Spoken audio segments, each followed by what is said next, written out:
As we release this episode in May of 2026, the United States has been at war with Iran for almost 3 months. In addition to the mounting civilian death toll and the cascade of economic and political repercussions around the world, this war is taking place in a country that has been racked by drought and severe water scarcity. And President Donald Trump has threatened to further destabilize Iran's water system, floating the idea of bombing civilian infrastructure like dams, water treatment plants, and the electrical grid. Kaveh Madani grew up in Iran, and he's now an environmental scientist and the director of the United Nations University Institute for Water, Environment, and Health. Previously, he was the deputy head of the Department of Environment in his home country, and in that role, he tried to implement ambitious water and climate policies. But in 2018, he left Iran during a government crackdown on conservation-minded scientists and activists, and he now lives in exile.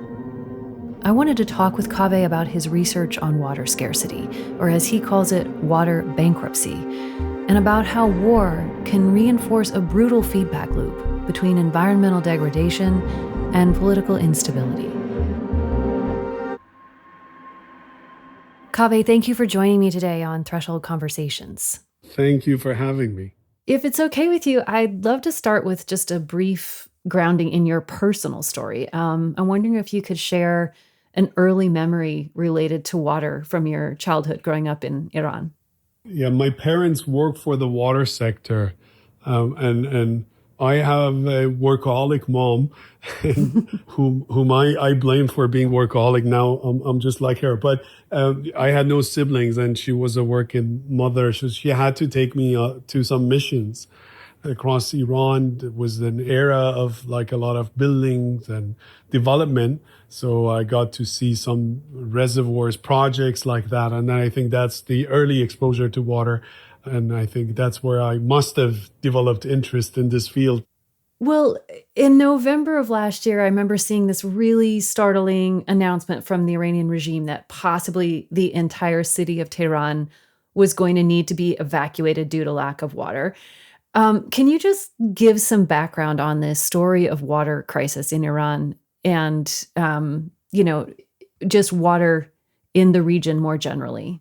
So water in Iran has a sad story, just similar to many other places where the leaders, engineers, and developers never understood or appreciated water as a limit to growth. So what we saw in Iran is very similar to what we saw in the US West. The focus is on overruling the nature, and that means digging deeper wells, building more dams, transferring water from one location to another, and continue the development madness. Iran is one of the richest countries of the Middle East when it comes to water availability, but still, the amount of water that that large country has is much less than the world average.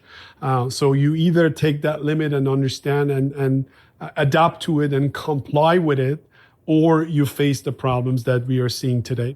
Tehran, my city where I was born and got raised, is a city that has ski resorts around it. It's not the driest place of the planet. It's a 4-season city, like you get a lot of rain and precipitation in the fall and spring, and in winters you get a lot of snow. But things have changed, too much development, the heat island created around the city, and then climate change at the global level has shifted the patterns of precipitation and water availability. But on top of that, you have more than 15 million people in that metropolitan because people have kept coming to that place. And then the solution has been, let's find another water source for it. Let's transfer more water to it. Let's build more and more reservoirs. So by doing so, you kind of put a Band-Aid on the problem. You don't address the root cause, which is overpopulation. And at some point you would run out of water. And that was the moment that Tehran got so close to being completely run out of water, meaning that the day zero was hitting. That's the day that all the reservoirs would be completely empty, and then there is no water in the tap. That means that you cannot even find water under the ground and so on for that many people. And Tehran got very close to it after a few years of drought. So this was very symbolic because it's a place that a lot of investment has happened. It's a city that the government is trying to protect. And when the problem reaches that stage, you understand how serious it is. Wow. I know that, there are lots of different causes for that scarcity, and you've spoken and written about that. You left Iran, you had this very international education. In 2017, you returned to serve as the deputy of the Department of Environment, which is a pretty significant post. And I read that you had said you went back with the hope of creating hope. What sort of hope were you trying to create? Hope for what? There are two things there. One is as someone interested in environmental protection, you have a tough job. The country is running out of water, environmental degradation is there, and you want to say, still, there is hope, we can do something, because it's about preventing further damages, right? And that's how I think about it. But in my personal case, it was also a story of, back then, there was a nuclear deal, some peace with the West, and some hope had been created. And then I got a very, very unprecedented offer from Tehran to go and help. And it's very hard to work for that system. Our generation, we were born right after the 1979 revolution. Things have been very hard for a lot of us, and a lot of us migrated. But then at the same time, you think, what if they really want a change? But that didn't work out, unfortunately. Yeah. You are now living in exile, correct? Yes, I have not been able to return home since the day I resigned. But you did continue to work on water. And in fact, you now lead a think tank at the UN, the Institute for Water, Environment, and Health. And you just won a major award, the Stockholm Water Prize, in part because of your research on what you call water bankruptcy. Can you tell us more about what that is and why you think it's important for ordinary people to understand how water bankruptcy is different from water stress or water crisis?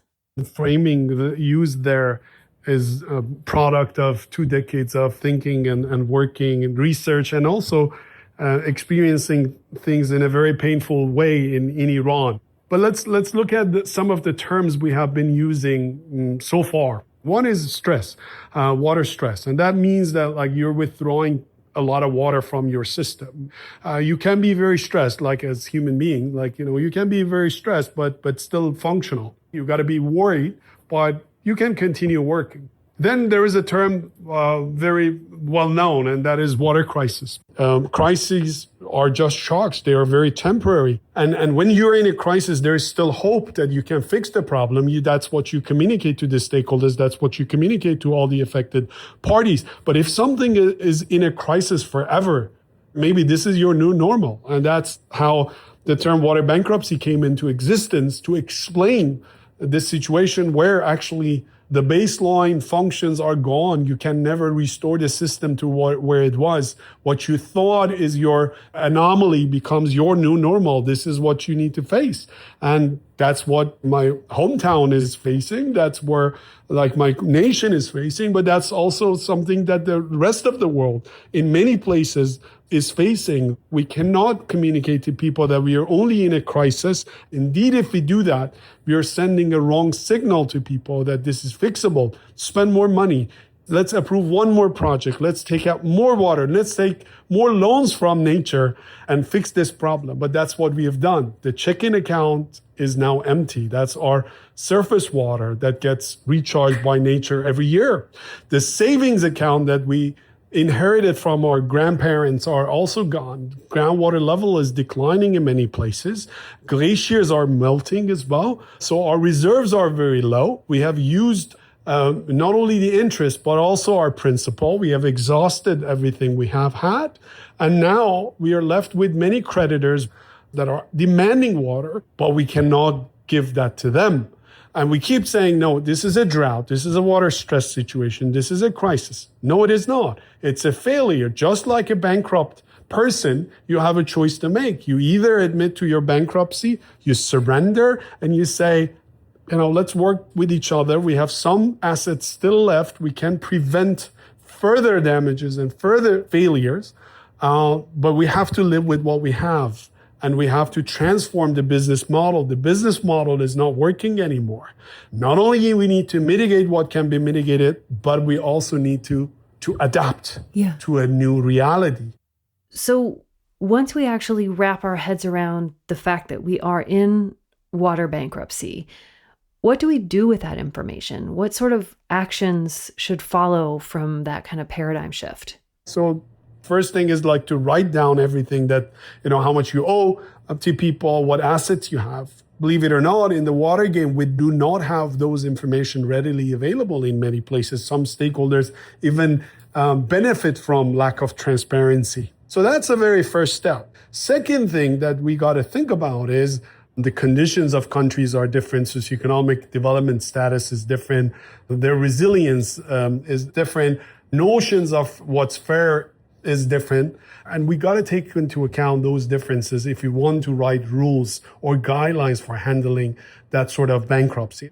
Manifestations of water bankruptcy are very different from one location to another. You should not always think that this is the issue of the dry areas of the world. We are in Toronto right now. A city nearby, Waterloo, is now having issues with permits because they have issued too many permits and they don't have enough water. And where are we? Canada, a country with a lot of fresh water, right? One of the top in the world. Still, if you don't plan well, you would eventually run out of water. And that's the number one lesson to understand. Just like financial bankruptcy, you can be rich or poor and still get bankrupt. What matters is how you manage your budget. Our recommendation is that we should not come up with a set of rules that we want to fit to every society, because things are very different across systems. And if we do that, actually, that's how we make mistakes again. I mean, let's remember the story of Iran. Iran has been a dry place for how long? Thousands of years. Yet the Persians, survived. Their civilization was there because they had learned to live with the water condition they had. The problem started when they tried to blindly copy the models of other countries and bring technologies into their system. And that's not only the Iranians, the Saudis also made mistakes, the Egyptians made mistakes, the Iraqis, Libyans, and so on. So that's why we have to respect the things that are indigenous and then they're relevant to every society. We'll have more of my conversation with Kaveh Madani right after this.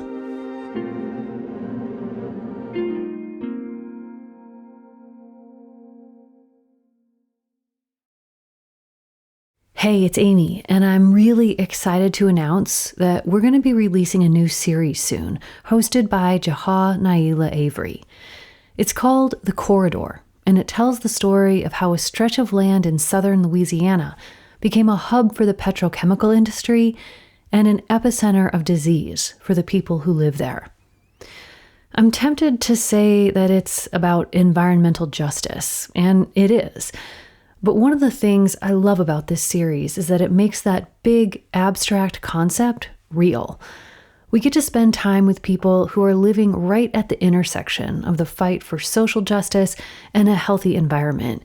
People who know from their own lived experience that we can't solve one part of that equation without the other. If you want us to let you know when new episodes are coming out, sign up for our newsletter at thresholdpodcast.org. And if you're going to be in New York City this June, come see us at the Tribeca Festival. We're so honored that The Corridor is one of their official selections this year, and we'll be presenting the show at an event on June 10th. We would love to meet you. So again, if you want to find out more, sign up for our newsletter at thresholdpodcast.org.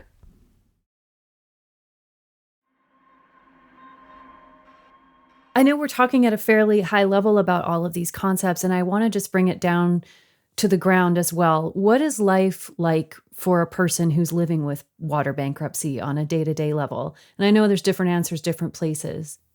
Wherever we have humans, water bankruptcy signals are there. Systems have become already bankrupt or they're near the bankruptcy situation. 70% of the world's water is in the good hands of farmers. Most of them in the poor economies of the world, in the developing world. Many of them are farming for subsistence. Water to them is their livelihood, is the source of income, is their food. Taking water away from them means hunger, displacement, unemployment, suffering and starving children. That means suicide for people. Water bankruptcy, lack of availability means that women and children must walk for miles and kilometers to fetch water, bring a bucket of water back home for cooking and washing and cleaning and all of that. There is no toilet. There is no tap water. All of this is taken for granted in a place where I grew up. Now, still, we talk about Tehran becoming bankrupt. That means that you had tap water for the last so many decades, high quality water, highly treated, but then soon you can lose it. So that's the other thing that can happen. Water bankruptcy is not about quantity only. It can be about quality as well. There are places where they have a lot of water, plenty of water on paper, rivers flowing, but the water is highly polluted. That means clean water is not there. If you go to the environment, components of nature, for us, that means wetlands that dry up and never come back again. We see lakes drying up. We have seen the Aral Sea. We have seen the salt lakes, Great Salt Lakes in Utah. We have seen Lake Urumi in northwest Iran, Dead Sea in Jordan Valley, Lake Mead, behind Hoover Dam, the biggest reservoir in the United States, being at this lowest level. And then you have conflicts. In the Colorado River, there is a treaty, but the available water is less than that amount. And now there are these fights. That's why we have some of the international treaties now being broken under tension. Pakistan and India are fighting. We have tensions on the Tigris and Euphrates basin. We have the countries of the Nile fighting over water. One of the most sobering parts of the report I found was the connection that you draw between water issues and conflict, as you were just talking about, and that can happen within or between countries. I'm wondering, how is the current conflict in Iran affecting the water issues there, or vice versa? How are the water issues that were pre-existing there connected to this ongoing conflict? Iran is a place which unfortunately is experiencing a lot of issues. And we got to be very careful about interpreting what's happening, right? So, as you said, back in November or even last summer, we were talking about the risk of day zero. Then there was rain and snow, and the risk was gone. Then there were like air pollution problems, for example, and then protests and thousands of people being murdered by the system. Now, those people, when they came out, they didn't chant for water. That was not their first request. Water issues were put down as a priority because the country had other issues to be concerned about. But that doesn't mean that water has not contributed to the accumulated anger and concerns and stress of people, right? So that's the first thing to understand, that it's not directly related or correlated. So we cannot say that everything in Iran started because of that. That's false attribution or correlation. But it doesn't mean that water environment does not have a role, because people keep thinking about these things, and it would affect their lives. It would affect the price of food. It would affect the employment opportunities in the country. So water issues or water degradation or water bankruptcy can increase the frequency and intensity of conflicts around the world. There is no peace without water. That is something we know well. But there is another angle to this that we need to also pay attention to. There is no water without peace either. In a country that I grew up in, yes, back in November, we had a luxury of being concerned about the day zero. A few months later, in this country, people were concerned about the attacks of the United States to the infrastructure, because the president of the United States was saying that he's going to attack the infrastructure, is going to destroy all power plants and so on. If there is no electricity, there is no water, because water cannot be pumped and treated and transferred and transported. So then you kind of look back and feel that problem was a luxury problem, right? And Iran is not an underdeveloped country. You think about what has happened in the rest of the region, in Afghanistan, in Iraq, in Syria, when it comes to water, in Gaza. And in this war, we saw threats and even actions of attacking desalination plants. No shame in saying that we are going to attack desalination plants. These are civilian infrastructure providing water to the civilians, and their interruption, their disruption means a health crisis, like a disruption of daily lives, disruption of the economy, and so on. So there is no water without peace either. As we are speaking this week, we have seen new oil slicks in the Persian Gulf, like all over the media. We see these things because tankers are being attacked. We don't even know when there are leakages from the transport system, because who cares about the environment when civilians are being killed, right? Can you expect the warmongers who are proud of killing innocent civilians to care about the Asiatic and Iranian cheetah? Do you think they would care about the turtles in the Persian Gulf? They won't. And that's the problem you have. And that's something that we don't see enough conversation about. That many other places in the world where conflicts are, yes, you had the issue of environmental degradation, but maybe the cause of the environmental degradation was the lack of stability. And then you have a reinforcing loop that makes things worse and worse, because your environment is degrading as your stability is degrading, and that loop is going to get worse and worse. So that's the reality that we need to face and learn. And then hopefully, if we want to change, then the number one thing that we have to advocate for is peace, and is a fair peace and a lasting peace. So I think anyone who legitimately cares about the environment should be very nervous about any war anywhere in the world. To learn more about Kaveh's work at the United Nations, check out the link in the show notes to the Institute for Water, Environment, and Health. We'll also put a link there to Kaveh's report on global water bankruptcy. Threshold Conversations is produced by Sam Moore. Our music is by Todd Sickafoose.